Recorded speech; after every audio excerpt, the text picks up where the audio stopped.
I've never met anybody who doesn't have some sort of insecurity, inadequacy, some sort of narrative or dialogue that is in its own way self-judging. There's a lot of texts that talk about killing the ego and smashing the ego and slaying the ego. And I say, no, I'm the same as you. I say, no, it's about having that awareness and then just saying, gently saying, thank you, but no, thank you. I'm not interested in that story today. For people to be able to recognize, oh, wow, that's not who I am, but rather that's a conversation I have about myself, which is itself inaccurate.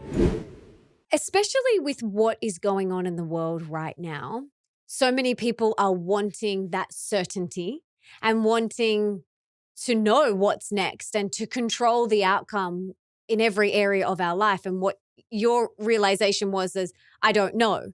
So how can we be comfortable in the not knowing so that we can live our life in the moment, present, and just be here? Because it's often that panic and that stress and that overwhelm of the not knowing that pulls us out of the present moment. So how can we let go of that and trust and come back to the moment?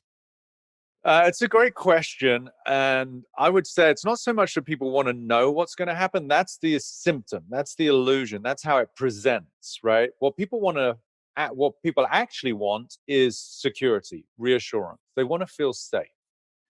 So, and my work is unique in as much as it's sometimes counterintuitive, because what you just said is, how do we let go of that? For me, the way we let go of that is actually to embrace it. So it's sort of kind of a little bit the opposite. So it's not so much about letting go, but recognizing your humanity by design is self-preserving. And so if we can actually embody the part of us that is scared, that is looking for reassurance, that's constantly trying to figure things out, no different than a mother would hold a baby who's scared, or a child who's, got trepidation about the future. The parent would embrace the child. They don't let the child go because they're worried. At least I hope they don't. Some people do, but that's a topic for another conversation. But a loving parent would embrace the child who's feeling the concern, the worry, and the anxiety. So likewise with ourselves, there's that part of us that feels inadequate, that feels insecure. So what I teach people is actually the embrace and the inclusion of that part of us as a reflection of our humanity. How do you do that? How do you teach people to do that? So do you have any part of your body as a beautiful woman that you would look at and go, well, it's not perfect, whether it's the scar or it's a dimple or it's something that you don't like about yourself? Is there one part where you could, from women who struggle with a little bit of a muffin top to a little bit of cellulite, they don't like their hairline, they don't, we're all human. There's things that we don't necessarily go, oh, wow, that's my greatest feature, right? So do you have anything? Maybe you don't. Maybe you're flawless. No, so one thing did pop into my mind, but it's not like I ever really, I don't, yeah, it's just something that I'm like, oh, that could be improved. Yeah, great. So how did you integrate that part of you? By accepting. There you go. Answered your question. Easy, easy. And you know what? It really is quite simple. And I love what you were sharing before, that you were a personal trainer and that was the entry into the work that you now do. I was kind of similar. So I studied holistic nutrition. So I was helping people with nutrition. I was looking at that. That's what I kind of looked at first. And so I was helping people get healthy and well again through their nutrition, through personal training. And then what I realized is that it doesn't matter what you're doing here or how many bicep curls you're doing or what you're putting in your mouth. If you've still got this really loud inner critic, or I call it my inner mean girl, if you've got this really loud inner critic that's saying you're not good enough, you're not pretty enough, smart enough, strong enough, who do you think you are? I actually wrote my whole first book is called Mastering Your Mean Girl, and I did a TED talk on it. And I created this 4-step cast process to help people cast aside their inner critic so that their true self can shine through. But I want to hear, what is your process to help people bust through those limiting beliefs, those limiting fear-based beliefs that we have in our heads sometimes?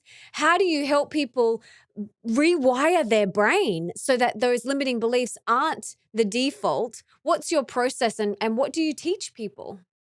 So I'd say it's kind of the opposite. So I teach love, So what it just is cast an acronym? Yes. Yep. What does that stand for? So the first one is character. So I get you to create a character for your little inner critic. And this is to make it fun and playful. Um, and then the second, the A stands for awareness. We've got to become aware of what is going on in the head, what they're actually saying. For some people, it might be around relationships. For some people, it might be around their body or their skills. And then the S stands for we shut the door on that inner critic that's going to come knocking on your door. And like, I get people to visualize it like an annoying salesperson who comes knocking on your door. And you just say, I'm not interested today in that thought or that belief or that story. And then the fourth one, T, stands for truth. Come back to the truth of who you are, which is love. Right. Gotcha. Cool. So you might then not like what I'm about to say based on what you've created. So I like the idea of like the character, and obviously awareness is pivotal. The only difference I would say is like I don't shut the door, I actually invite them in. Mm. And that's the embrace, because that is love.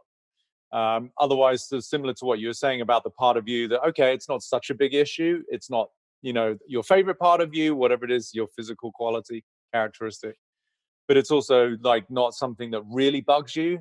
So you bring awareness to it, like, but you're also, to me, what you said in response to my question is, how did you learn to like integrate that? You said, well, I accepted it.